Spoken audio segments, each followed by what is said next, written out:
Good morning, everyone. You may remember me. I'm Kerry Brennan. And on behalf of the IBSC and its history, it's my pleasure to be here today, to join with my friends to my right, who represent the equivalent of Mount Rushmore for boys' education around the world. They know of what they speak because they were there at the beginning. And a bit of the presentation today will be to hear from them about how this all started, what they were thinking, the way in which perhaps the evolution of boys and boys schools in this organization have surprised them, and what we can look forward to. I can't imagine a wiser and largely more agreeable group to gather to discuss these issues than these three men, who are not only mentors of mine, but very dear friends as well. We will hear from each of them, and then we will pose to the group various provocative questions, and I hope that some will come subsequently from the audience as well. First, if you would you welcome my predecessor, or as in some parts of the world you would say my predecessor, who for 30 years was the headmaster of the Roxbury Latin School. He is Tony Jarvis. Please say hello to him.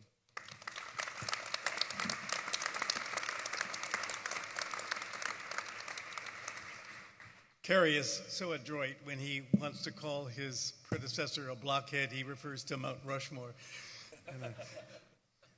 My task is to give you in 5 minutes the prehistory or the proto-history of the IBSC. It all began on April 6th and 7th, 1989, at Roxbury Latin, 28 years ago.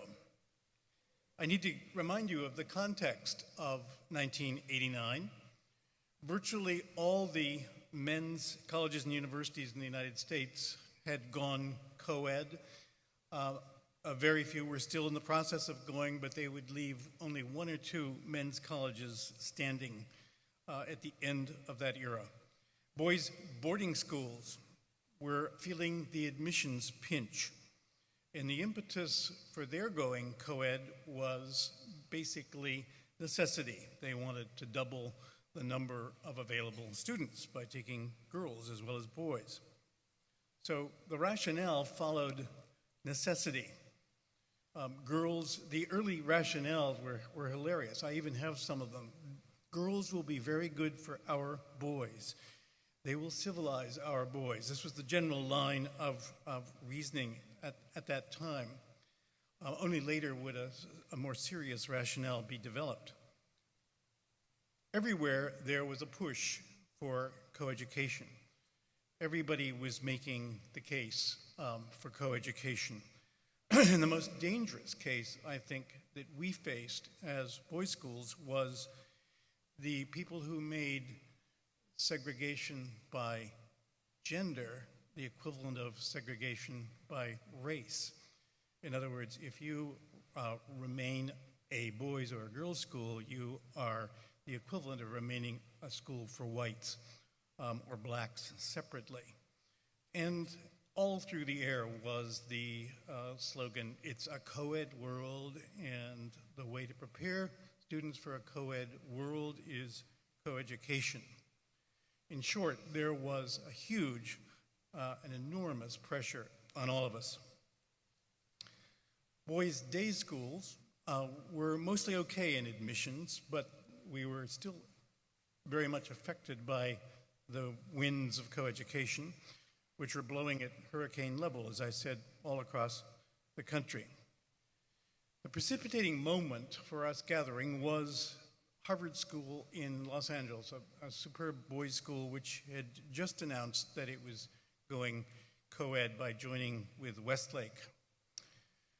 Rick Hawley and I talked, and we decided that we would invite 8 boys' school heads to come together to discuss the pressures of coeducation and the fact that we were being picked off one by one, rushing over the precipice into coeducation.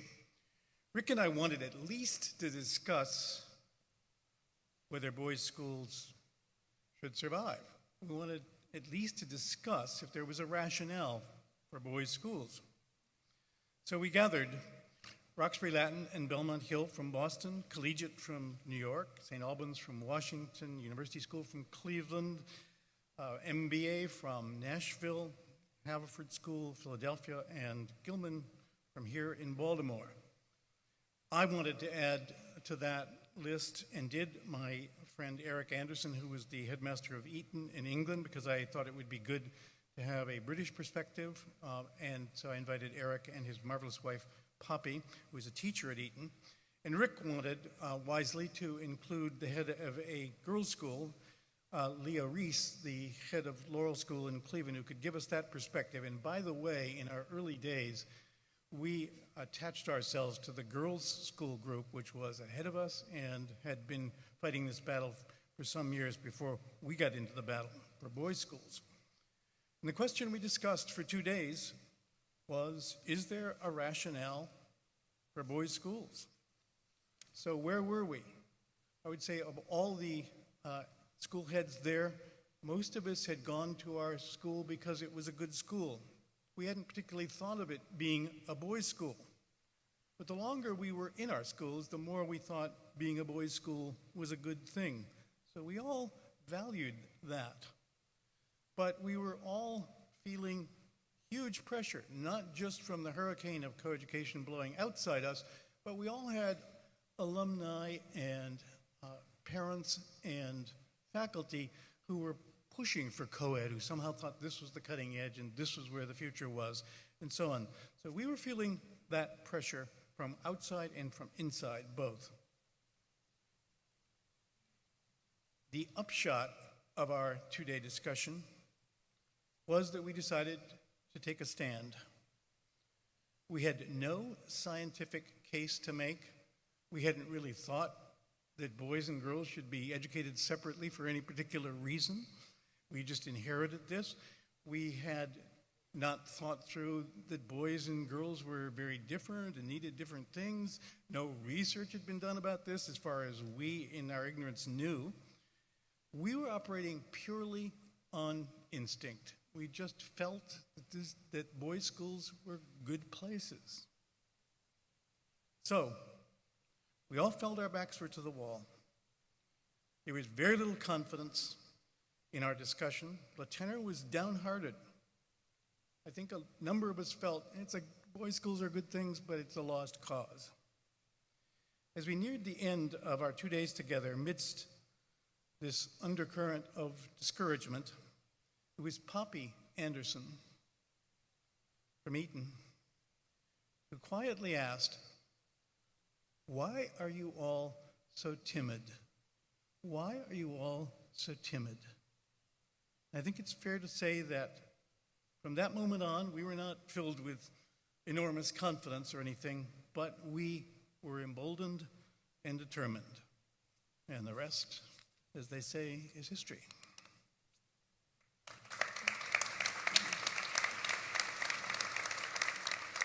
Thank you, Tony. Responsible for the first gathering of like-minded people interested in forming an organization was Rick Melvoin at the Belmont Hill School in Massachusetts. He will begin this year his 25th year as headmaster of that fine school, and I hope he'll tell us a little bit about that founding instinct. Rick.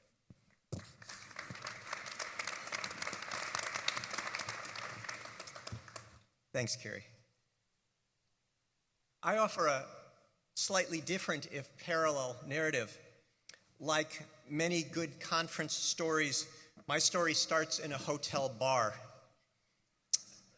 At that bar sat two men who worked at boys' schools, commiserating on issues about their schools, perhaps less concerned about gender identity than job security. John Farber was the director of admissions at Belmont Hill, our boys' day school in Boston. Ed Kowalczyk was the director of admission at the Hill School, a boarding school in Pottstown, Pennsylvania. And their concerns were, as you can imagine, intensely practical. Would they find enough good candidates to come and fill their schools? Out of that gathering at a bar came an idea. And in the fall of 1993, as I was just starting my tenure at Belmont Hill, John Farber, young, energetic, a little irreverent, came and said, "What about a meeting, indeed a conference at Belmont Hill next June?" I was a first-year head. I had no idea what I was doing. The idea sounded interesting. I had been 14 years at Deerfield Academy, which had, during my time, been a boys' boarding school, and said, "Why not? Let's take a shot." And thus it was that some 30 schools came to Boston, from a larger invitation list, I might add, but 30 schools did come to Boston in June of 1994 for this first meeting. Mostly, not entirely, mostly schools from the United States. It was a sweltering weekend in June. We gathered on a Saturday morning to begin our weekend conference. It was bright, sunny, and 96 degrees at 10 a.m. when the conference was to begin in our lovely and unair-conditioned Hamilton Chapel. I remember welcoming the delegates and somewhat melodramatically taking off my tie and jacket and throwing it on the chair to deal with the heat. I say that also because I think it established one of the fine traditions of this conference, which is to be informal in dress, something we've held on to.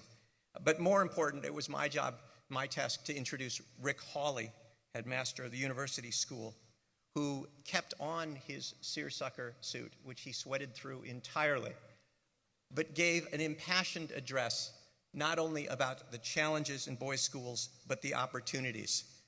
As Tony suggested, we were at a point where there was concern about what Rick referred to as the toxicity of boys and boys' schools, a sense of real concern about whether, in fact, boys' schools had any place in the world.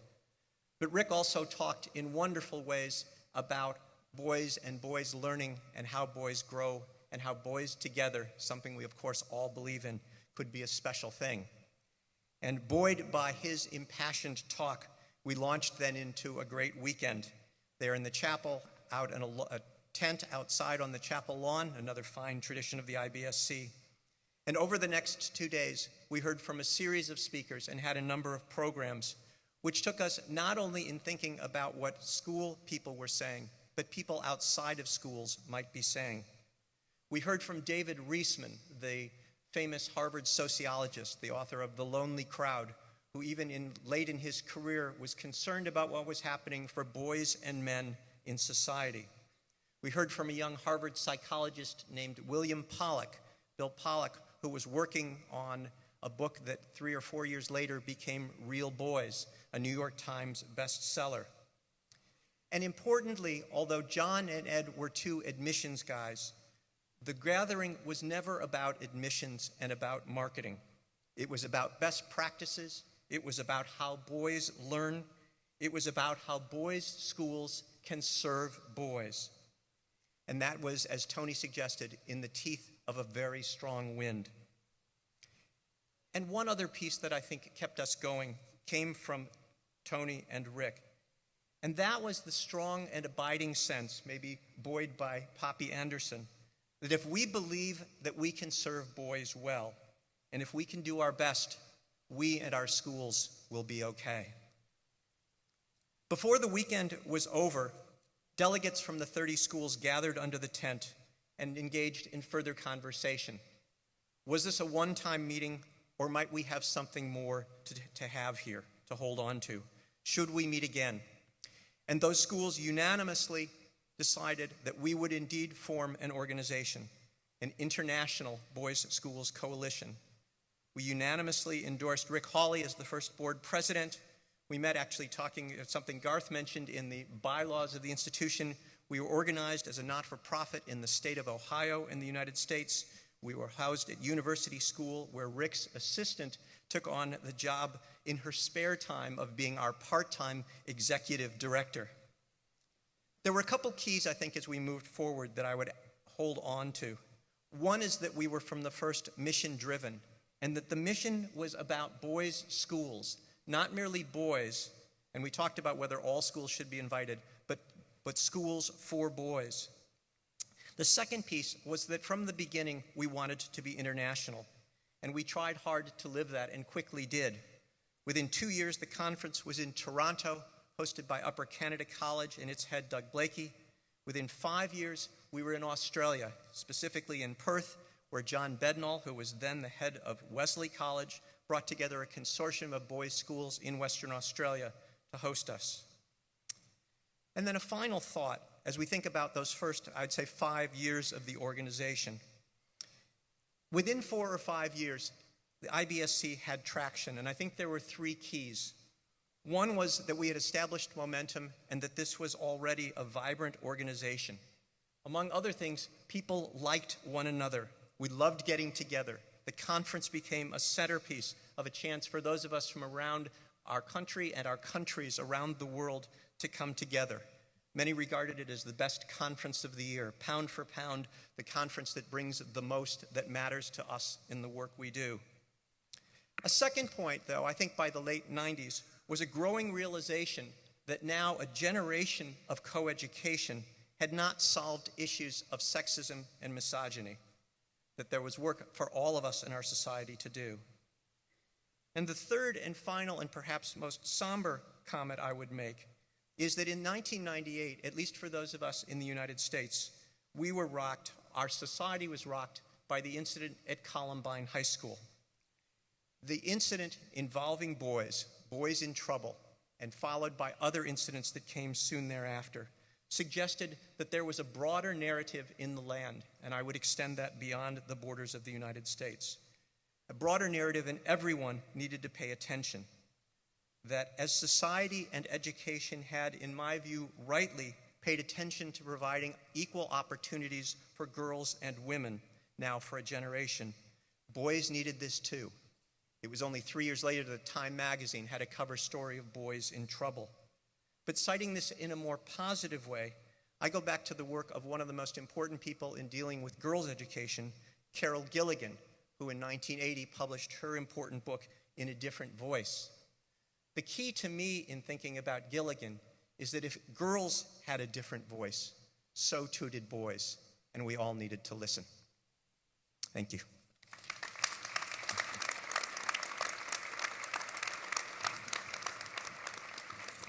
Thanks very much, Rick. I neglected to mention that Rick served a distinguished term as president of this organization as well. And I can't help but note, thinking about those founding years, that in that first year of the organization, 94, 95, there were already 105 members of this organization representing our international community, 6 countries at that point.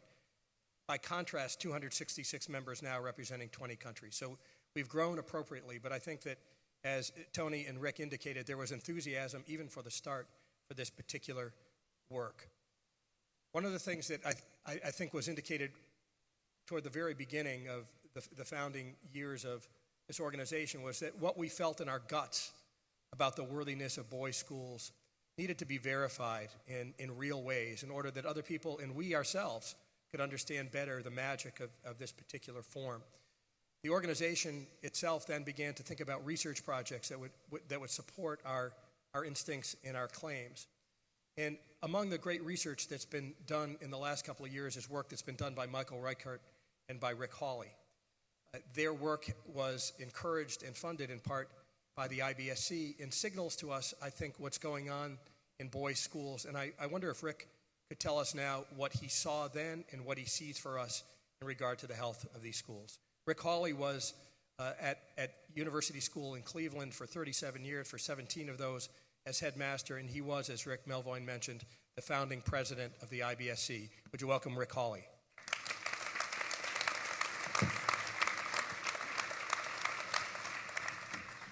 Thank you very much, and thank you, Rick Melvoin, for the acknowledgement of my presidency of the International Boys' School Coalition. He did not mention that I was so elected because I missed the meeting.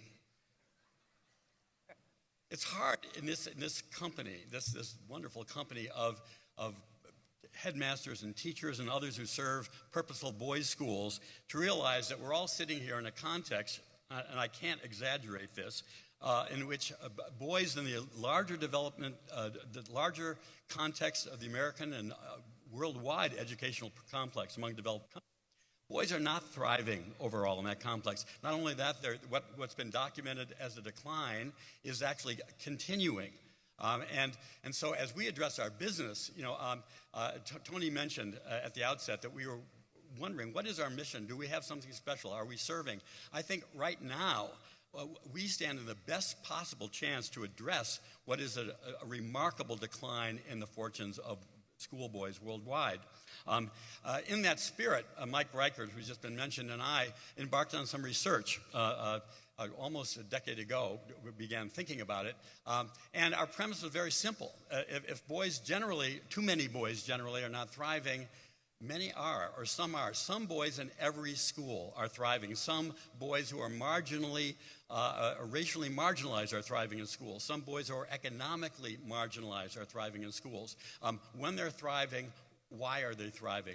Who are they? What's being done? So we launched, I'd love to describe them at length, but believe me, it would be at length. We launched 2 studies. The first was scholastic. We wanted to know what scholastic practices, what kind of teaching worked best, both from boys' perspectives, we surveyed boys and their teachers. When it works, when a lesson is effectively conveyed, what works? And we didn't know because it was an international study and thousands of respondents from around the world, and we didn't know what kind of responses we would get, what kind of narratives we would get, but we got good narratives. And what they basically suggested was, we didn't know they would, but there was a pattern. There were features of effective teaching that could be abstracted from these, and there were concrete things, and they had a rather masculine cast to them. There were features of active learning, physical learning. There were features of boys being put in charge not only of their own learning, but of the learning of their classmates. There were boys being in charge, getting up, acting, producing, making things. Lessons with elements of drama and surprise and novelty. And not only that, these lessons that had these characteristics those characteristics worked in all disciplines. They worked in the humanities, the sciences, the arts.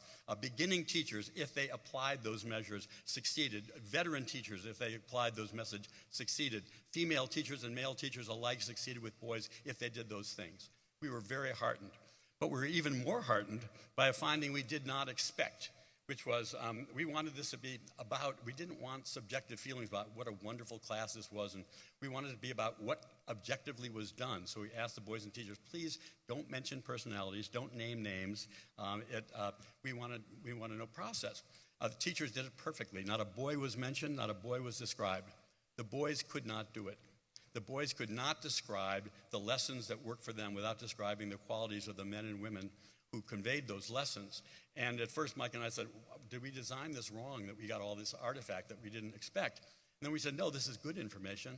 And we designed a second study to say because for the boys, what worked for them, what was transformative, they were bad students, became better students, was the person conveying the lesson, the relationship. So we designed a second. So in other words, for them, it wasn't what curriculum worked for me but for whom do I do things? For whom do I try? For whom do I try at something I'm not very good at? And that was a relational question. So the second study, a bigger one, also international, asked both boys and teachers to describe relationships that worked for them with a teacher, and also one that didn't. What led to relational failure? What led to relational success? And once again, we found that there were abstractable, separate, measurable qualities, gestures we call them. If teachers made these gestures, successful relationships were established. And probably the biggest obstacle we had, first of all, in getting the study funded and also getting credence once we had done the study, was from very good-natured people, including people in this room who said, of course relationships, who doesn't know that? Of course relationships are wonderful, and most of our schools have lots of people who have empathic gifts, and they relate pretty well to the kids, and we're good because we're relational. That very kind of warm thinking about, because of course relationships are good, was actually an obstacle to becoming intentional about relationship making, and the realization that relationships have to be intentionally planned and managed by the adult in charge. The teacher is the relationship manager. He monitors that relationship the way he would monitor the scholastic prospect of the child. When these relational gestures were forged, and they were so warmly appreciated by the boys in our study and the teachers, and most of the teachers, I'd say more than 90%, reported relationships that succeeded that had started as failures. They had to improvise. They had to change things. They had to be more responsive in order to and it took time. Only in the movies is there an instant conversion, where a child who's awful becomes good because an insightful thing is said or done to him. No, it takes time and commitment, observation, attention. And if these relational gestures are consciously made, beginning teachers, veteran teachers, teachers of all subjects reported the same thing. Transformational relational success. Poor students became better students. Excellent students exceeded themselves. This is the kind of transformation that I think will address that male deficit that we're experiencing outside of our schools worldwide, and we're enthusiastic about this. But it's going to take a mindset. I'm going to be in the sort of preaching mode for about 15 seconds here.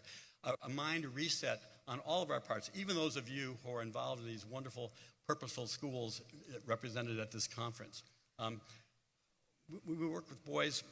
Our best work is with the difficult ones. Our best work is with the ones that bring some standing resistance. They're not good at math. They don't like school. They didn't want to go to this school. Whatever, they're having a terrible time at home. They're bringing standing resistance. And when we address that scholastic problem or that behavioral problem, if we could just reset ourselves before we do it, address the relationship first. Address the relationship first before the objective problem, because that is the platform upon which we'll succeed. Every successful counselor and psychologist and psychiatrist knows this. We need to know it too. Forgive me for the preaching mode, but I'm in it. And thank you very much.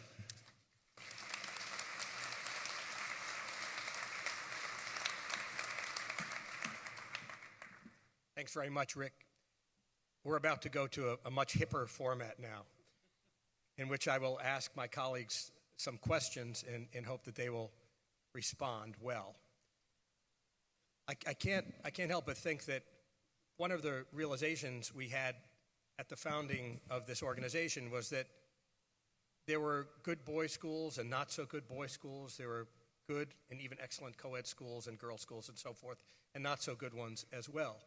One of the things that this organization has provided us in gathering us together and learning about each other, and especially learning about best practices, is that each of us as a teacher in a school, or each of our schools, could improve. We can learn things from each other. We can be better at serving the boys whom we serve. And I think the kind of research that Rick describes is not only affirmational in regard to what it is that we do in our schools, but it's also inspirational to those of us who don't do any of that very well, or not yet at least. And I think these kinds of things are worth acknowledging, and your presence here for this conference is a signal that you want to get better, even as all of us want to get better too. But I wonder if I could ask my friends, given what seems to be pretty good news about boys' schools, what we should be vigilant about. What looms for us that could possibly turn things the wrong way, or what particular matters of school life are of special concern to you? One concern of mine, and I've been talking to some former colleagues of mine who are headmasters, is that over the time, Tony mentioned when we first started getting together to talk about our commitment to boys' schools, we were tentative and we weren't so sure of ourselves. But then a lot of us decided to make the boys' element of our school central to our mission. We built it into the written statements, our mission statements of the schools. Some of us, every time we met our parents on back-to-school nights, we mentioned that we are a boys' school for a reason. We think boys, when they're known and loved, thrive best in the school. And to the degree we did that, I think we sort of reconfigured the way our parents and other people applying to school thought of it. That's just not a good school that happens to be a boys' school. That's a good school because it's a boys' school. And I think to the degree we keep that prominent in our mission, we do well. I think we do well inspiring our colleagues and also helping our boys understand that we're for them. But also we do well in practical ways. I think parents have more confidence in us. I'm concerned, I think, about a drift away from that prominence of that we're a place that's good for boys in our mission statements. My response is a little more political or social. I sometimes think about the metaphor of the pendulum and sort of thinking about how it has swung different ways over this last 30 or 40 years. And certainly the pendulum by the late 80s and early 90s, as I think Tony suggested, had swung very far against boys' schools, in part for understandable reasons. And I've been encouraged, certainly by the years with this organization, that we've gone a good deal the other direction. What I worry about is making sure that we're not complacent or that we're mindful that there may be other pressures that come back. Or maybe the metaphor doesn't work. But I think about how far it went, at least in the United States, when under the Bush administration in the early 2000s or middle 2000s, even Title IX allowed where single-sex schools might be something that could be tried. That was a long way from where we were in the mid and late 80s and early 90s. Is there reason to be concerned now? I'm not sure. The flags that I want to be thinking about and where I think we have to be careful not to be complacent, I think are out there, at least in the U.S., and I don't know if there are parallels in schools around the country or around the world. But a couple of them come to mind. One is the attention that I think our society is rightfully paying to issues of sexual assault and to male roles, how men are getting to that place. And I don't know if there will be an association with boys' schools, but I think we have to be mindful. I think a piece that's related to that, although independent, came from Harvard, which I mention only because Harvard has a prominence and an attention. And the issue that clubs or organizations that were male only were seen as unacceptable to the leadership of that university is, I think, something worth noting. And I don't know if we'll see it coming back in a different direction. Again, I don't know if the pendulum is swinging or whether we're in a place of security, but I think we have to be careful never to take for granted what it means to have organizations for boys and what the risks for some people may be seen to be. I felt in dealing with talking with some of the people around Harvard and its decision not to recommend students men who were members of men's organizations, of men's clubs, for anything, Rhodes Scholarships or whatever. I was surprised and maybe it's because I live in the People's Republic of Massachusetts, which is to the left of Genghis Khan, but I think that I was surprised by the number of people who, in just general conversation, sort of said, well, men's groups are toxic, men together are a bad thing. I think that is still out there a lot, and I think undoubtedly it hurts us in admission here and there, probably without our even knowing it. And I think, as Rick talked about the pendulum moving, I think we need to be careful about that. Thanks. The other side of the coin would be, given where you were way back in 1989 and then in 1994, and thinking about boys and boys' schools and the advent of this organization, what's been most surprising to you about how we've evolved, both boys' schools and this organization? I think, for me, the most surprising thing and the most wonderful thing was there were two commitments that set this in motion. One was to be an association. The other was to become international. My first professional colleagues were American, and then when we expanded to Australia, New Zealand, South Africa, and Great British Heads, and found what we had in common, and I think, and Kerry and I worked in the same school, I think we utterly transformed the social climate of the school by installing what was then a novelty in the United States, a house system, a vertically integrated house system, which I saw working so beautifully and in such a nurturing way in certain Australian schools I visited. And then, first of all, so these schools, probably none of us has ever visited another school for very long without finding at least one thing that we thought was marvelous. If I could incorporate that, that would be the best thing I did. And we had such a rich opportunity to do that kind of sharing and exchanging because of the international dimension of this organization. That, to me, it's a wonder. I don't think we could have imagined the research that has come out on boys, which has been so spectacular. If you didn't get the name of Rick's book, it is I Can Learn From You. I used it at Yale. My women students told me that it was equally valid for women. It is the best book, I think, on education in 50 years, says he extravagantly, but I really mean that. And I think that's one of the great things that has come out of this whole movement is the research, which has been often compelling and surprising. Tony, I'm paying for your supper tonight. Are there any comments or questions from the audience for my distinguished panel? Yes, Miguel.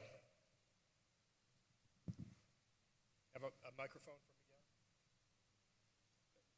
Come up, Miguel.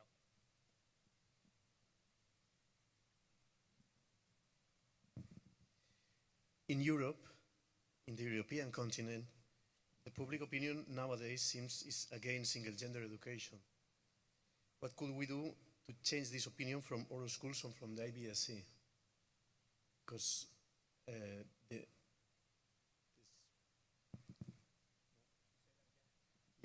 in the European continent, the public opinion nowadays seems is against the single-sex education and the politicians. In fact, there are in Spain there are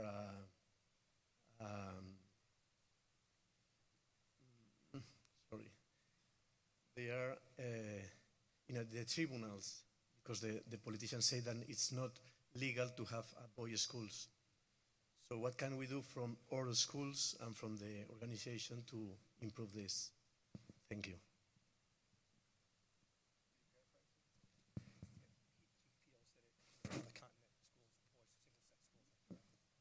One of the things I think we can do is to attract people to, try and attract people to our schools and show them close up what a boys' school is like. I know Eric Anderson did this at Eton College with some of the leaders of the Labor Party who were dedicated to the eradication of independent schools altogether, not just boys' schools.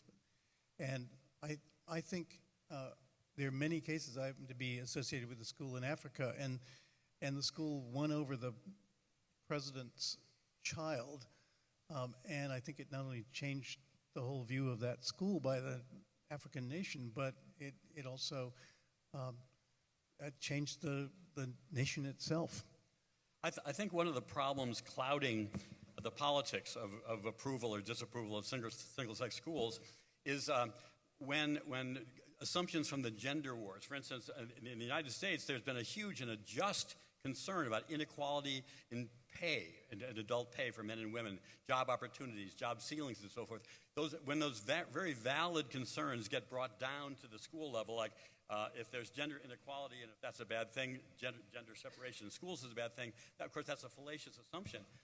I think we do best not to enter the gender wars, like boys' schools are better for boys than boys in any other kind of setting, and just pay attention to research on child development. What is a 5 to 10-year-old boy and a 5 to 10-year-old girl, for instance, developmentally? What are the differences? What kind of instruction is best for them? Can that be achieved best in this setting or that setting, co-ed setting, single-sex setting?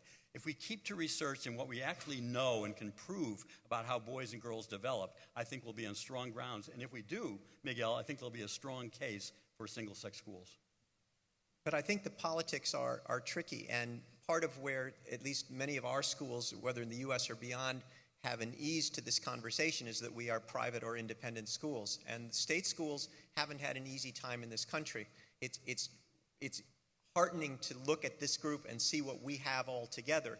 But if we think about the political battles even in the United States over the last 15 or 20 years, where attempts to bring single-sex schools for boys, particularly in middle schools, in urban areas, which seem to be doing great good, were being fought not only by the National Organization of Women, but by the ACLU, the American Civil Liberties Union. It's a reminder that we don't have to get too far beyond the comfort of our schools to realize that there is strong and deep opposition to what may be seen as single-sex opportunities for men. I think the best way to try to combat that is to try to make sure that there are opportunities for women at the same time. And if we can recognize the importance of those opportunities, I think we can do better. One of the things that's been a little disappointing to me amidst all the great good of this organization over these 25 years is we haven't had as much traction with our friends at the National Girls, or the Girls Coalition. And we attempted that several times in the first years of this organization. Might we have a conference together, bringing the boys' schools and girls' schools together? And it didn't work. We have different purposes, we have different styles. But at some point, going not only in this country but beyond, maybe some of the work has to be done by both sets of organizations to be able to move it forward. And I would say, too, that I think in some cases there's a socioeconomic issue. I think sometimes schools in certain regions are not accessible to all boys because of the cost of them, or because of the social class that the school is represented for a long time. And I think that gives easy fodder to politicians who are thinking about a more just world. But I think each of us is committed to making sure that schools are accessible to those who deserve to be in them, not just because they're able to pay the freight, but because they're talented and aspiring and all those good things. And I would imagine that if there were models of those kinds of schools, that they would be quite compelling to even the cynics about this particular form. I'm grateful to my colleagues for their good work in the past and to the present, and I presume in the future, and I hope you'll join me in thanking them for this presentation today.